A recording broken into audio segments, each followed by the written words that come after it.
কিশোরগঞ্জ পৌর শহরের নরসুন্দা নদীর তীরে অবস্থিত পাগলা মসজিদের দান বাক্সে এবার পাওয়া গেছে রেকর্ড ২৯ বস্তা টাকা। ৩ মাস ১৪ দিন পর শনিবার সকাল ৭টায় মসজিদের ১১টি দান বাক্স খোলা হয়। সেখানে ৯টি বাক্স থেকে টাকাগুলো পাওয়া যায়। এছাড়া বিদেশি মুদ্রা ও স্বর্ণালংকারও মিলেছে দান বাক্সে।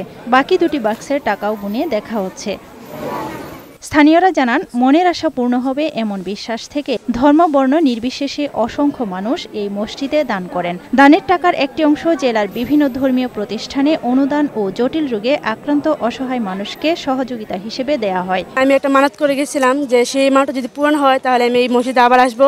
পাগলা বাবার উসিলাতে তাইলে আমি একটা মুরুখ দিব আমার জানের বদল। এখানে একটা মানত আছে আমার ওয়াইফের, এই জন্য আসলাম আজকে ঢাকা থেকে। জেলা প্রশাসক জানান, পুলিশ সুপার ও সেনাবাহিনীর ঊর্ধ্বতন কর্মকর্তাদের উপস্থিতিতে মসজিদের দ্বিতীয় তলায় এখন চলছে গণনা। এতে অংশ নিয়েছেন ৩ শতাধিক মাদ্রাসা ছাত্র ও রূপালী ব্যাংকের ৭৫ জন কর্মকর্তা কর্মচারী। ১১টি সিন্ধুকে ২৯ বস্তা টাকা পাওয়া গিয়েছে। পাগলা মসজিদ কমপ্লেক্সে স্থাপিত মসজিদ এবং অন্যান্য মাদ্রাসার ছাত্ররা আমাদেরকে এই গণনার কাজে সহায়তা করছেন। সকাল থেকে একসাথে সবাই কাজ করছি।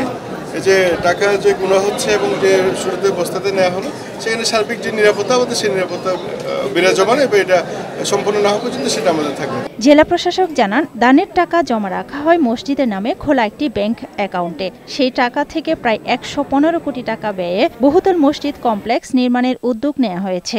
সকাল ৭টায় এই সিন্দুকগুলো আপনাদের সবার উপস্থিতিতে খুলেছি। এখান থেকে যে অর্থটি আসে বিগত দিনের ন্যায় জটিল কঠিন রোগে যারা আক্রান্ত আছেন, ক্রাইটেরিয়া আছে, তাদের ভিতরে অনুদান হিসেবে দেওয়া হবে।